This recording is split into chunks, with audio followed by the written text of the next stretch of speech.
میرے دینی اور ایمانی بھائیوں، بزرگوں اور دوستوں، شادی کے سلسلے میں مسلسل گفتگو چل رہی تھی۔ ابتدا ہی میں بیان کیا گیا تھا کہ شادی کے مقاصد میں سے ایک اہم مقصد معاشرے کو جنسی بے راہ روی سے، اپنی شہوت کو غلط طریقے پر استعمال کرنے سے روکنا ہے۔ مرد اور عورت کے اندر جو جنسی خواہش ہوتی ہے، ایک فطری خواہش ہے، اس کو صحیح طریقے پر کیسے استعمال کیا جائے، اس کے لیے ایک تو شادی کا بندھن اسلام نے اس کو رواج دینے کے لیے کہا۔ دوسرے، میاں بیوی کے اندر محبت دائمی ہونی چاہیے، وہ دونوں ایک دوسرے پر مکمل اعتماد کریں، ایک دوسرے کے علاوہ کسی تیسرے پر ان کی نظر نہ جانے پائے۔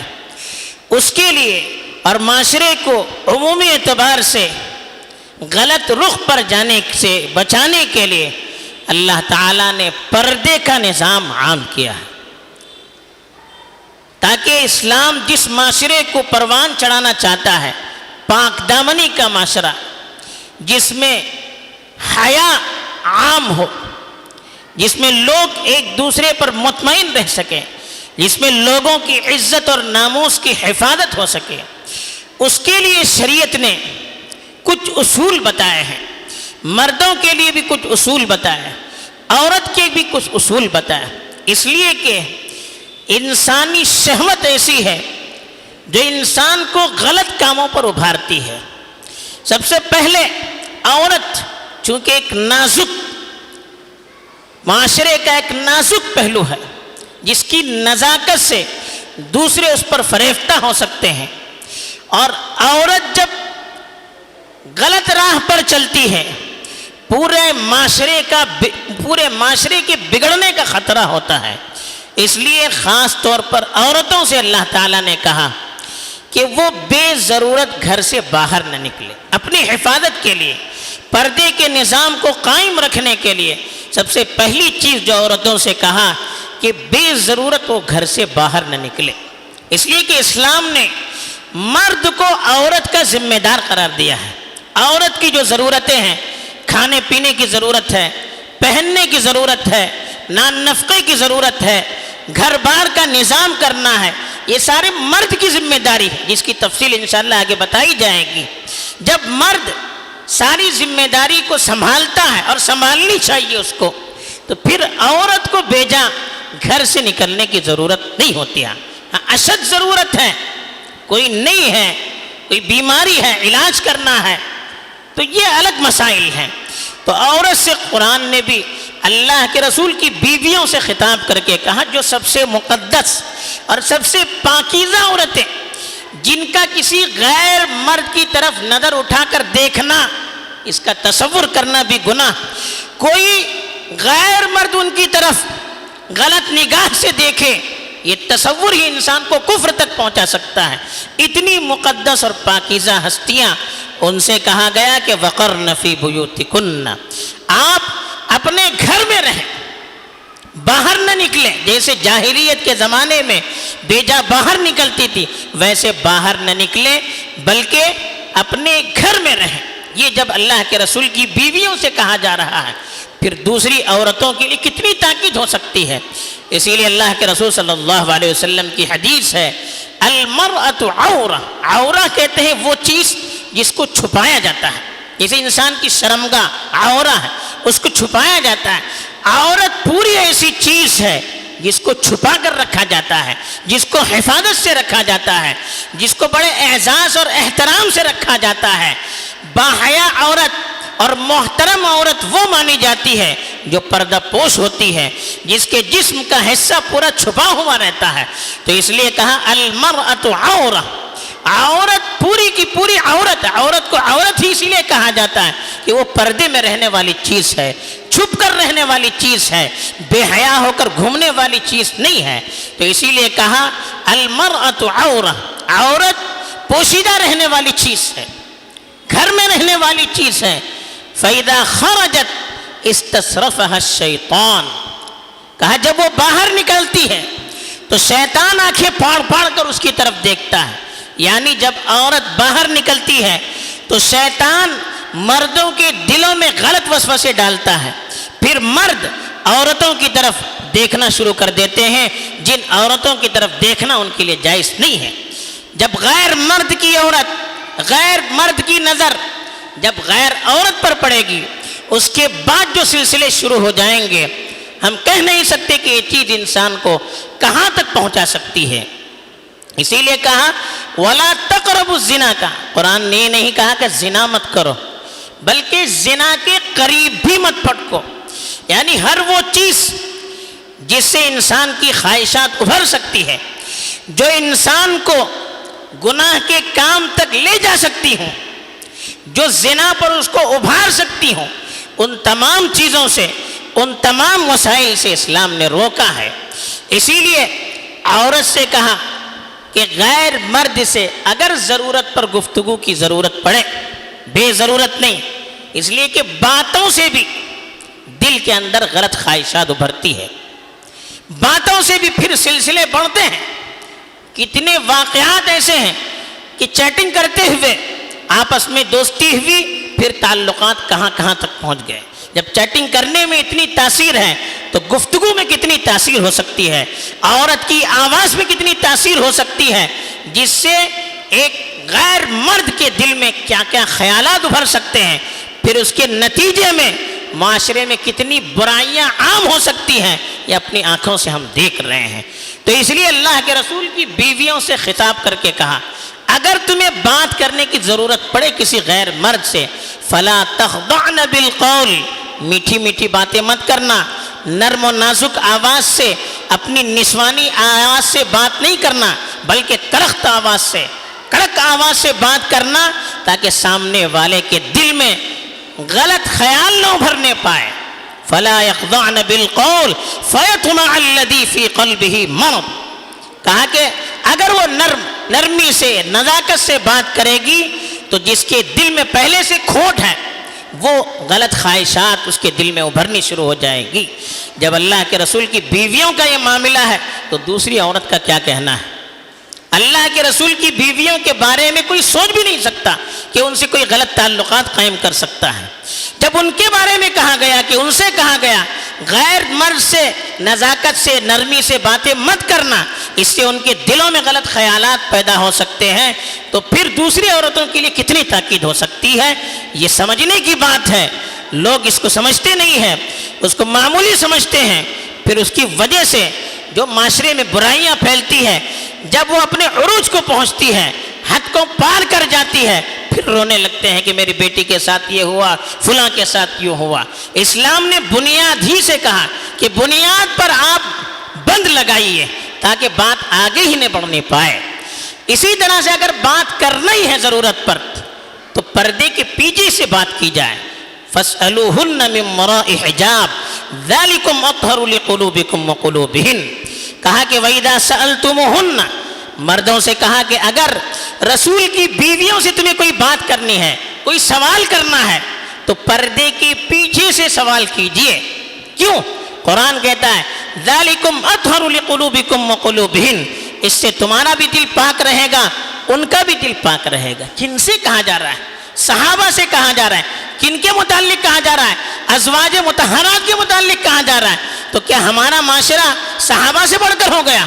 ہمارا معاشرہ، ہماری عورتیں ازواج مطہرات سے بڑھ کر ہو گئی کہ وہ سامنے سامنے باتیں کر رہے ہیں، ایک دوسرے کے ساتھ بیٹھ رہے ہیں، گفتگو ہوتی ہے، کوئی پرواہ نہیں. بات کی جائے تو کہتے ہیں کہ یہ کہاں کی سختی ہے. جب ازواج مطہرات کے بارے میں اتنی تاکید تو دوسروں کے بارے میں کتنی تاکید ہو سکتی ہے. تو یہ عورتوں سے کہا گیا. اسی طرح سے مرد اور عورت دونوں سے کہا گیا ایک اجنبی مرد دوسری اجنبی مرد پر نگاہ نہ ڈالے، ایک اجنبی عورت دوسرے اجنبی مرد پر نگاہ نہ ڈالے، اس لیے کہ دونوں ایک دوسرے کے لیے پردہ ہے. عورت کا دیکھیے چہرے اور ہتھیلی کے علاوہ یوں تو پورا بدن پردہ ہے، لیکن غیر مرد کے لیے اس کا چہرہ بھی پردہ ہے. غیر مرد کے لیے، اجنبی مرد کے لیے اس کا چہرہ بھی پردہ ہے. اس لیے مومنوں سے کہا وَقُلْ لِلْمُؤْمِنِينَ يَغُضُّوا مِنْ أَبْصَارِهِمْ کہ مومنوں سے کہہ دیجئے وہ اپنی نگاہوں کو نیچی رکھیں. راستے میں جاتے ہیں عورتیں ہوتی ہیں, غیر عورتیں بھی ہوتی ہیں, بے پردہ بھی ہوتی ہیں, تو آپ اپنی نگاہوں کو نیچی رکھیے. یہ مردوں سے کہا گیا. وَيَحْفَظُوا فُرُوجَهُمْ فائدہ کیا ہوگا؟ آپ کی شرمگاہ کی حفاظت ہوگی. اس لیے کہ نظر تک محدود نہیں ہوتی ہے, اس کے اثرات دل پر پڑتے ہیں, پھر اس کے ذریعے سے مرد اور عورت دونوں غلط کام پر مجبور ہو جاتے ہیں. اسی طرح سے عورتوں سے کہا گیا وَقُلْ لِلْمُؤْمِنَاتِ يَغْضُضْنَ مِنْ أَبْصَارِهِنَّ وَيَحْفَظْنَ فُرُوجَهُنَّ مومن عورتوں سے کہیے وہ بھی اپنی نگاہوں کو نیچی رکھیں, یعنی وہ بھی بے ضرورت غیر مردوں کو نہ دیکھیں اور اپنی شرمگاہ کی حفاظت کریں. حضرت علی سے کہا اللہ کے رسول صلی اللہ علیہ وسلم نے لا تتبع النظرة النظرة کہ ایک نظر جاتے جاتے اگر پڑ جائے, ہم جا رہے ہیں راستے میں کسی غیر عورت پر نظر پڑ گئی تو حضرت علی سے اللہ کے رسول نے کہا فوراً نظر ہٹا دیجئے, دوبارہ پھر مت دیکھیے. فَإِنَّ لَكَ الْأُولَى وَلَيْسَتْ لَكَ الْآخِرَةُ پہلی نظر اچانک پڑ گئی تو یہ معاف ہوگی, لیکن پھر دیکھا ایک مرتبہ نظر پڑنے کے بعد پھر دیکھتے رہے تو اس کو بھی علماء نے کہا دوسری نظر ہے, یہ کہا یہ گناہ ہے. پہلی نظر اچانک غلطی سے پڑ گئی, فوراً ہٹا دیا تو یہ معاف ہے. نظر پڑ چکی ہے اب دیکھتے رہیں گے تو یہ دوسری نظر علماء نے اس کو شمار کیا ہے. تو اچانک پڑی ہوئی نظر معاف ہے, ورنہ معاف نہیں. کیوں کہا گیا؟ اس لیے کہ عورت کا چہرہ بھی پردہ ہے. اسی لیے حضرت عائشہ رضی اللہ تعالی عنہا کے بارے میں فرمایا, وہ حدیث میں فرماتی ہیں احرام کی حالت میں جب عورتیں ہوتی ہیں تو ان کا چہرہ ان کو کھولنا پڑتا ہے, لیکن حضرت عائشہ فرماتی ہیں کہ ہم عورتیں جب احرام کی حالت میں حج کے لیے جاتی تھی تو غیر مرد سب سامنے سے گزرتے تھے تو ہم اپنے چہرے پر پردہ ڈالتی تھی, پھر جب وہ جاتے تھے پھر اٹھاتی تھی, کوئی چیز لکڑی وغیرہ یہاں رکھتی تھی وہ, اور اس طرح سے چہرے پر پردہ ڈالتی تھی کہ چہرے پر گر نہ سکے, دور رہے. جب وہ مرد گزر جاتے تب اپنے چہرے سے پردے کو اٹھاتی تھی, اتنا خیال رکھتی تھی. اسی لیے حضرت ایک حدیث میں اللہ کے رسول صلی اللہ علیہ وسلم کی بیویاں تھیں, ان کے گھر میں ایک صحابی ہے, ترمذی شریف کی روایت ہے, جو اندھے تھے. اللہ کے رسول صلی اللہ علیہ وسلم نے کہا کہ آپ ان کے سامنے مت آئیے. ان دونوں نے کہا کہ اللہ کے رسول یہ تو اندھے ہیں, یہ تو ہمیں دیکھ نہیں سکتے, ہم کیوں پردہ کریں؟ اللہ کے رسول صلی اللہ علیہ وسلم نے پوچھا افعمیاوان انتما, آپ بھی اندھے ہیں کیا؟ تم بھی اندھے ہو, تم تو دیکھ سکتی ہو, پھر کیوں؟ تو اسی لیے روایت امام ترمذی نے حسن صحیح کہا, اگرچہ بعض لوگوں نے کلام بھی کیا, لیکن قرآن کی آیت موجود ہے یغضضن من ابصارہن, پھر کلام کی کوئی ضرورت نہیں ہے. جب عورتوں سے بھی کہا گیا کہ بے ضرورت کسی غیر مرد کو نہ دیکھیں, مرد سے بھی کہا گیا کہ بے ضرورت کسی عورت کو نہ دیکھیں, اس لیے کہ ایک دوسرے کے لیے پردہ ہے.